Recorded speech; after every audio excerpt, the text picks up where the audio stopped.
শিশুর দেখি যে লক্ষ মাতৃদুগ্ধ পানে, মাতৃদুগ্ধ পানে। মাতালের লক্ষ্য দেখি মদের সন্ধানে, মদের সন্ধানে। শকুনের লক্ষ্য শুধু ভাগাড়ের সন্ধান, ভাগাড়ের সন্ধান। বানরের লক্ষ্য কোথা আছে ফলেরই বাগান, ফলেরই বাগান। শৃগালের লক্ষ্য পড়া নিয়ে টানাটানি, টানাটানি। নিন্দুকের লক্ষ্য শুধু পরনিন্দা গ্লানি, পরনিন্দা গ্লানি। সতী খুঁজে পুঁজিবারে পতির চরণ, পতির চরণ। অসতীর লক্ষ্য হরে কিসে পরের মন, কিসে পরের মন। এই জগতে বারে বারে যেদিকেতে চাই, যেদিকেতে চাই। পৃথক পৃথক লক্ষ্যের মানুষ দেখিবারে পাই, দেখিবারে পাই। কারো লক্ষ্য উচ্চ কারো নিচ, অতি ঘৃণ্য, অতি ঘৃণ্য। কেহ বা বিদ্রুপের পাত্র, কেহ ধন্য ধন্য। ধন্য ধন্য। সব লক্ষ্য মধ্যে কার লক্ষ্য শ্রেষ্ঠ বলে মানি, শ্রেষ্ঠ বলে মানি। যার লক্ষ্য আমার রাধা গোবিন্দের রাঙা চরণ দুখান, চরণ দুখানি। লক্ষ্যটা ঠিক রাখতে হবে। লক্ষ্য যদি ঠিক না থাকে তুমি লক্ষ্য ভ্রষ্ট হয়ে পড়বে। আমরা মেদিনীপুরের লোক তো, কলকাতার দিকে এলে পুলিশ আমাদের গাড়ি ধরে, পয়সা দিতে হবে তাহলে কেস নিতে হবে, কোনটা করবো? তা বলি স্যার পয়সা কিছু নিয়ে নিন, ছেড়ে দেন দয়া করে। এখন তো ইউটিউব সোশ্যাল মিডিয়ার যুগ হয়েছে, মা ব্রিজ বের করে যেই নেমেছি সঙ্গে সঙ্গে পুলিশ তো ধরে না, তার কিছু সাগরেদ আছে, ওরা 34 নম্বরের গাড়ি পশ্চিম মেদিনীপুর সাইড করো, ওইখানে স্যার বসে আছে, গাড়ির কাগজপত্র নিয়ে চলে আসুন। তা আমি তো হরিনাম গাই, আস্তে আস্তে করে কাগজপত্র ভূগোল দাওয়া করে নিয়ে গেলাম। যেয়ে দেখি ওরে বাবে, যে আমাকে দাঁড় করিয়েছে সে তো বসে বসে ইউটিউবে আমার কীর্তনই শুনছে। উনি আমার এক মনে শুনছে, একবার চোখে পাতা ফেলছেন। আমি একবার সাক্ষাৎ কাগজ না, স্যার আমি এসেছিলাম গাড়ির কাগজ, দাঁড়ান ব্যস্ত যাবো স্যার, মালঞ্চ যাবো বহু, ওয়েট করুন 10 মিনিট হলে শেষ হয়ে যাবে, তারপর কথা শুনছি। স্যার আমি বলছিলাম কি, যার কীর্তন আপনি শুনছেন আমি সেই লোক। হ্যাঁ এই আপনার লোক, যারা দাঁড় করিয়েছিল একটু মিছি মিছি বকলো, আপনি আসুন, হরে কৃষ্ণ, একটা কার্ড দেন, কার্ড দেন। জীবনে কার্ড করাবেন তবু নিচ্ছে একটা কার্ড দিলাম। প্রসাদ প্রসাদ প্রসাদ তো সঙ্গে নেই, আপেল একটা আছে যদি নেন তো দিতে পারি, আর একাদশী হ্যাঁ দেন, তাই দেন নিয়ে দিয়ে বলছে আচ্ছা এই যে কীর্তন করেন আপনারা, এই যে কীর্তন করে আপনারা আমাদের পেট চলে যায় হরিনাম করি। আলি স্যার আপনাকে যে সরকার চালায় আমাকেও সরকার চালায়। কি বলছেন? আমি তো মাস গেলে বেতন তুলতে যাই, তাহলে আমি তো ডেলি বেতন তুলছি, আপনি মাসে তুলছেন, আমি ডেলি। কি বললেন? আপনি কোন সরকার, সেন্ট্রাল না স্টেট? কেন্দ্র। আলি স্যার আপনি তো একটা সরকারের আওতায় আছেন, একটা আধার কার্ড করেছেন, আমার দুটো আধার কার্ড। কি বলছেন দুটো? মানে একটা এই জগতে, একটা সেই জগতে, বুঝলেন না? আমি রাধা গোবিন্দের সরকারের আওতায় বসবাস করি। ভারতবর্ষের গোটা বিশ্বের সব থেকে বড় পাগলখানা হচ্ছে বৃন্দাবন। পাগলের ডাক্তার একটা আছে, মহিলা ডাক্তার। পাগল না হলে 21 কিলোমিটার গিরি গোবর্ধন কেউ পায়ে হাঁটে? 84 কোষ 220 কিলোমিটার পায়ে হাঁটছে, পাগল না হলে কেউ হাঁটে নাকি? তবে যারা একটু বেশি পাগল হয়েছে তারা আর ফিরে আসে না, থেকে যায়। আর যারা আমার মতো কম কম পাগল, ওরা বছরে 1-8 বার যায়, 7-8 দিন থেকে আবার সংসারে ফিরে আসে। মনে রাখবে পাগল যদি হতে হয় তার নামে পাগল হতে হয়। নিতাই গৌর প্রেমানন্দ। হরি বল হরি বল হরি বল। যেদিন থেকে রঘুনাথ দাসকে হরিদাস ঠাকুর আশীর্বাদ করেছে সেই দিন থেকে রঘুনাথের হৃদয় গৌরের জন্য ব্যস্ত হয়ে উঠল। পড়াশুনো শেষ করে রঘুনাথ দাস ঘরে ফিরে এলো। রঘুনাথ দাসের বাবা জ্যাঠা তাকিয়ে দেখছে। কি তারা তাকিয়ে দেখলো, আজ গোরা গোরা গোরা বলি অনুধ্বনি তাই গৌর হরি বল।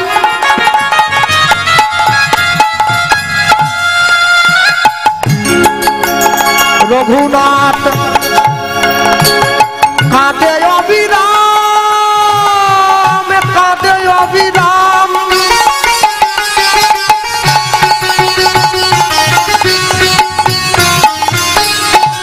যারে দেখে তারে কহে কথা গৌর গুণধাম। ওই না জানে রাখে তারে বলে আমার গৌর গুণধাম। ওগো যারে দেখে তারে কহে কথা গৌর গুণধাম। নিতাই গৌর হরি হরি বল। তারে কহে কোথায় গুণধাম। কি গো, আমাদের বাড়ির ছেলেটা সবসময় গৌরের নাম করে, গৌরের নাম বলে এতে বড্ড ব্যাকুল হয়েছে। বাবা জ্যাঠা রাজ্যের বড় বড় মানুষদের সঙ্গে আলোচনা করলো কি করা যায়। সকলে মিলে যুক্তি দিয়ে দিল। কি যুক্তি?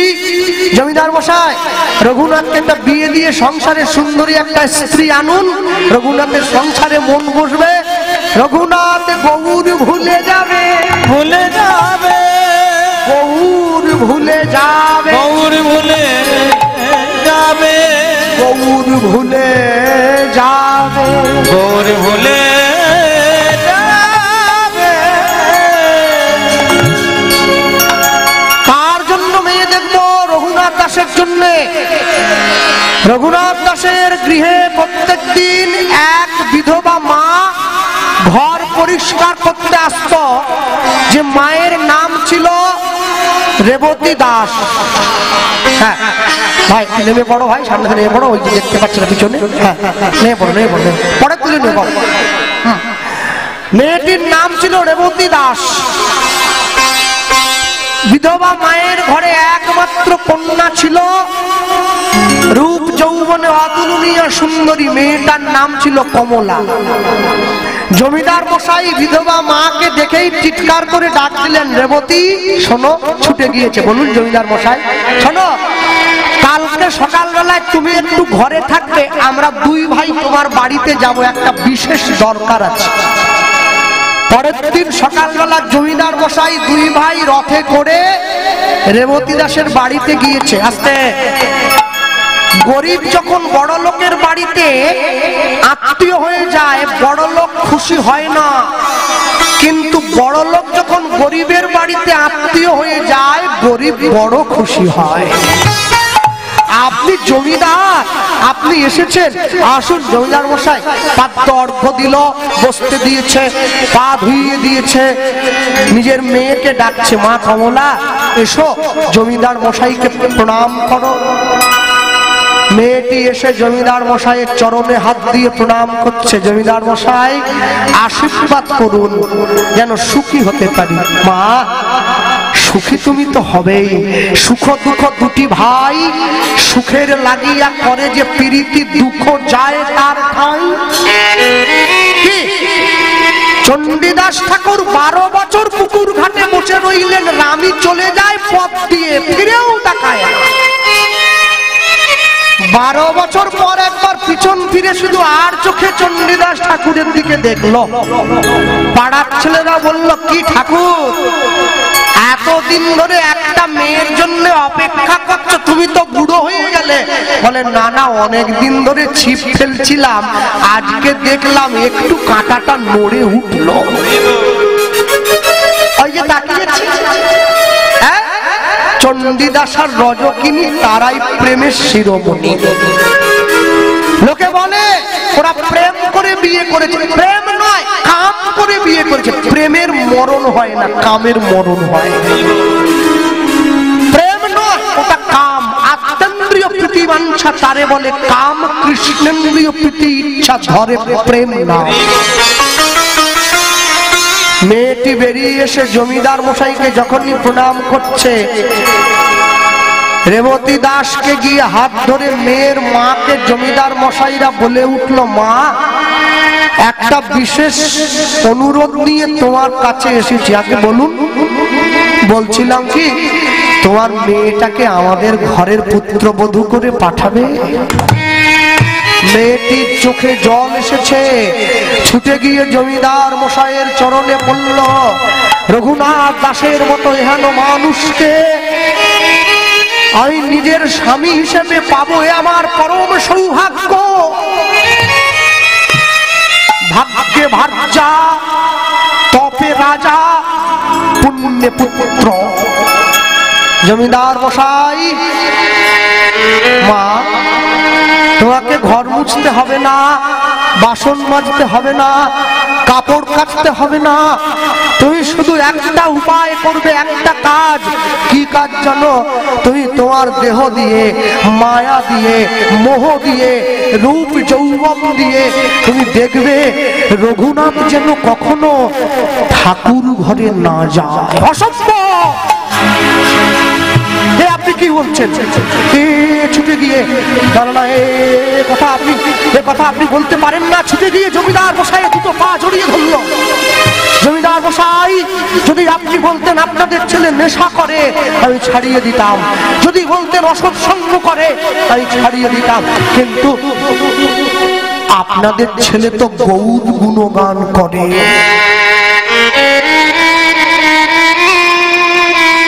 মদের নেশা, বিড়ির নেশা ধরলে কাউকে ছাড়ে।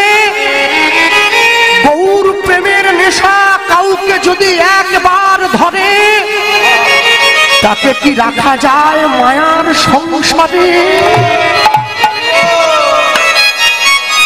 এই ছেলে তো ঘরে থাকবে না। মা মা আমি আমি আমি আমি জমিদার, এই রাজ্যের জমিদার। তোমার হাতটা ধরে মা, একবার তুমি চেষ্টা করো না। আমি বলছি তুমি পারবে। মেয়েটা মনে মনে ভাবছে, আমার স্বামী গৌর ভক্ত, ওকে তো আমি বেঁধে রাখতে পারবো না। তা যদি হতো তাহলে বিষ্ণুপ্রিয়া তো নিমাইকে বেঁধে রেখে দিত। আমি তো পারবো না। আচ্ছা আমি একটা বুদ্ধি করি। কি? আমার স্বামী গৌর ভক্ত, আমি যদি ওই সংসারে যাই, তাহলে আমার স্বামীর চরণ ধরে আমিও তো গৌরের চরণে চলে যেতে পারবো। আমার গৌর চরণে যাওয়ার পথটা পরিষ্কার হয়ে গেল। মুখে বলবো না, অন্তরে ঠিক করে নিলাম, আমার স্বামীর চরণ ধরে আমিও গৌর চরণ। ঠিক আছে, আমি কথা দিলাম জমিদার মশাই, আমি আপনার ছেলের বৌমা হয়ে ওই সংসারে যাব। আমি চেষ্টা করব আপনার ছেলেকে সংসারে বেঁধে রাখা। এই তো বাবা, রূপবতী গুণবতী লক্ষ্মী মায়ের মতো কথা বলেছ। আশীর্বাদ হলো। নিজের সোনার গলার হার খুলে জমিদার মশাই পরিয়ে দিয়েছেন। শুভ দিন, শুভক্ষণ। মনে রাখবেন, যে বাড়ির ছেলে নিরামিষ সেবা করে, সে যদি কোনো আমিষ ভোজী মেয়েকে বিয়ে করে, ছেলেটার জীবন নরক হয়ে যাবে। যে বাড়ির মেয়ে নিরামিষ সেবা করে, সে যদি কোনো আমিষ খাওয়া ছেলেকে বিয়ে করে, মেয়েটার জীবন নরক হয়ে যাবে। যে যেমন তার সঙ্গে দিতে হবে তেমন। হ্যাঁ, শুভ দিন, শুভক্ষণ। আজও কি আনন্দের শোভা কখনই না যায়। হরি বল, হরি বল।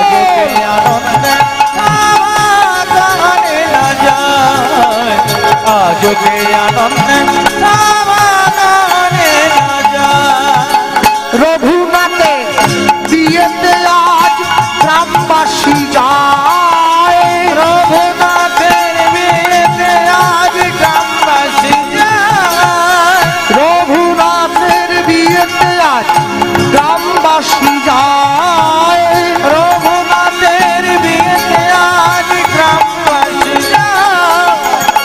আজ কি আনন্দের শোভা কহনে না যায় হরি বল। আজ কে আনন্দে কহনে না যায়, আজ কে আনন্দের শোভা কহনে না যায়। ঢাক বাজে ঢোলক বাজে শঙ্খ করতাল, ঢাক বাজে ঢোলক বাজে শঙ্খ করতাল, সুমধুর সানাই বাজে শুনিতে রসাল হরি বল। আজ কে আনন্দে শোভা কহনে না যায়, আজ কে আনন্দে শোভা কহনে না যায়। সপ্ত গ্রামের বাসি আদি যত নব নারী, সপ্ত গ্রামের বাসী আমি যত নর নারী, সপ্ত গ্রামের বাসি আদি যত নর নারী, সপ্ত গ্রামের বাসী আমি যত নর নারী। উলুধ্বনি উলুধ্বনি করে সবে রঘুনাথের হরি বল। আজ কে আনন্দের শোভা কহনে না যায়, আজ কে আনন্দের শোভা কহনে না যায়, আজ কে আনন্দের শোভা, আজ কে আনন্দের শোভা, আজ কে আনন্দের শোভা কহনে না যায়। বলো ভাই রঘুনাথ দাস গোস্বামী মহারাজ কি জয় বিবাহ মহোৎসব কি জয় নিতাই গৌর প্রেমানন্দ হরি বল। নিতাই গৌর প্রেমানন্দে হরি বল। সুন্দর বিবাহ অনুষ্ঠান হয়ে গেল, সকলে আশীর্বাদ করে ঘরে ফিরে গেল। রঘুনাথ চিরসুখী হও। ফুলশয্যার ঘরে রঘুনাথ দাসের স্ত্রী বসে আছে, ফুল দিয়ে সাজানো পালঙ্কের ওপর। রঘুনাথ দাস যখন সেই ঘরে প্রবেশ করেছে, রঘুনাথ দাসের স্ত্রী পালঙ্ক থেকে নেমে এসে রঘুনাথ দাসের চরণে হাত দিয়ে প্রণাম করছে। জীবনের শুরুতে দাঁড়িয়ে রঘুনাথ দাস নিজের স্ত্রীকে সর্বশ্রেষ্ঠ শিক্ষাটা দিল। কি শিক্ষা? কমলা, তুমি কি দেখতে পাচ্ছ সামনে? কেন? একটা পালঙ্ক সুন্দর করে ফুল দিয়ে সাজানো হয়ে আছে। বাহ, জানো তো আজ আমাদের ফুলশয্যা। আগে হ্যাঁ স্বামী, আমি তো জানি। আমার কাছে বড় আনন্দের এই দিন, বড় আনন্দের এই রাত্রি। মনে রাখবে, শোনো, মানুষ যেদিন ফুলের উপরে ঘুমায় সেদিন তার ফুলশয্যা হয়, ফুল যেদিন মানুষের উপরে ঘুমায় সেদিন তার অন্তিম শয্যা হয়। জীবনের শুরুতে দাঁড়িয়ে সর্বশ্রেষ্ঠ শিক্ষাটা দিয়ে দিয়েছে নিজের স্ত্রীকে। আজ আমার ফুলশয্যা, ফুল দিয়ে পাতা বিছানার উপরে আমরা দুজনে শয়ন করব, আমাদের ফুলশয্যা হবে। আর যেদিন আমরা চির ঘুমিয়ে থাকবো, ফুলগুলো আমাদের উপরে ঘুমিয়ে থাকবে, সেদিন আমাদের অন্তিম শয্যা হবে। আমাকে শ্মশান ঘাটে নিয়ে চলে যেতে হবে। রঘুনাথ দাসের স্ত্রী বুদ্ধি করে উত্তর দিল, জানো স্বামী, আমি ফুলের উপর শোবো না, ফুলও আমার উপর শোবে না। আমি কি চাই জানো? আমি চাই ফুলটা মালা হয়ে সারা জীবন তোমার গলায় থাকুক। তাহলে আমি একসঙ্গে দুজনকে পাবো, ফুলটাও পাবো, তোমাকেও পাবো। রঘুনাথ দাস হাতটা বাড়িয়ে দিয়েছে নিজের স্ত্রীর দিকে। কি বলল? আমি তোমার কাছে আজকে রাত্রিতে একটা জিনিস চাইবো, তুমি আমায় দেবে। কি জিনিস?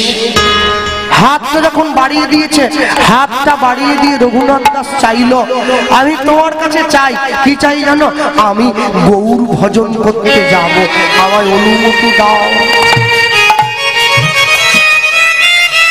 যেই চেয়ে বসলো, রঘুনাথ দাসের স্ত্রী বলছে, স্বামী না না, আমি জানি তুমি সংসারে থাকবে না।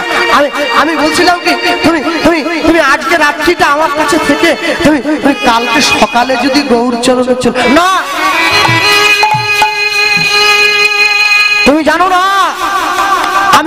গোবর্ধন দাসের একমাত্র সন্তান রঘুনাথ দাস। জমিদারি রক্ত আমার দেহে বইছে। আমি এক সিদ্ধান্তে অনড় ব্যক্তি। শোনো কমলা, আমি সিদ্ধান্ত নিয়েছি, হয় আমি আমার দেহটা সংসারের সেবায় দেব, আর নতুবা আমার দেহটা আমি গৌর চরণে দেব।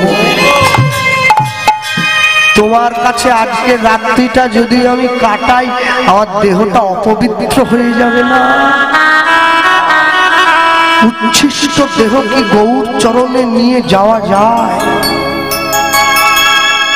দিতে যদি হয় এই পবিত্র দেহটা, নিষ্কলঙ্ক দেহটা তার চরণে দেব।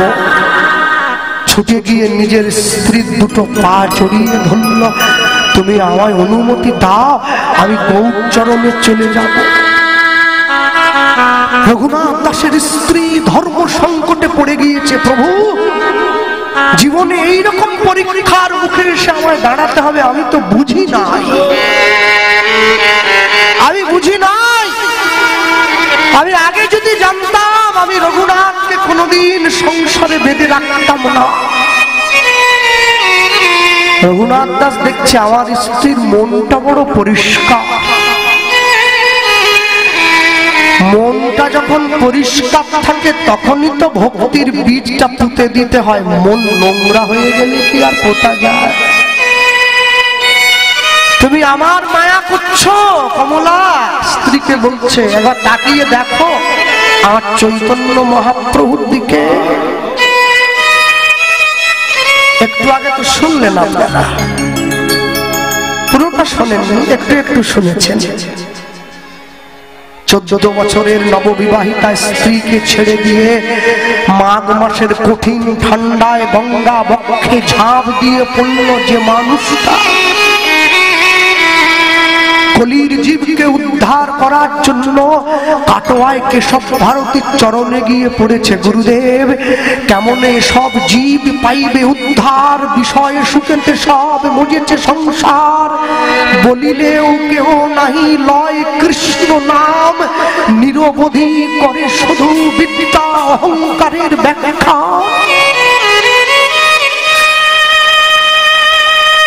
মহাপ্রভু সন্ন্যাস নিয়ে শান্তিপুরে ফিরে এসেছে অদ্বৈত আচার্যের ঘরে। সচিমাকে ডেকে দাও, দাদা আমি শেষবারের মতো মাকে একবার দেখবো। সবাই ছুটে যাচ্ছে, পশু পাখি ধায় করে হায় হায়। কোথা গেলে গৌর হরি, নদিয়ার আকাশ শূন্য হইল, না পাইয়া তোমার চরণ তরি। এটা আমার বানানো কথা নয়, অধ্যাপিকা ডক্টর রমা বন্দ্যোপাধ্যায় লিখছেন তার লেখনীতে। লিখতে লিখতে কথা লিখতে লিখতে গিয়ে আর লিখতে পারলেন না, মাঝ পথে পুণ্যচ্ছেদ দিয়ে দিলেন, আর লিখতে পারি না। নিতাই চাঁদ যখন ছুটে আসছে সবাইকে নিমন্ত্রণ দিয়ে নিমন্ত্রণ করে নিয়ে যাওয়ার জন্যে, মহাপ্রভু পিছন থেকে ডেকে বলছে, দাদা ও দাদা, কি সবাই আসবে, শুধু বিষ্ণুপ্রিয়া যেন না আসে। আমি তো সন্ন্যাসী হব,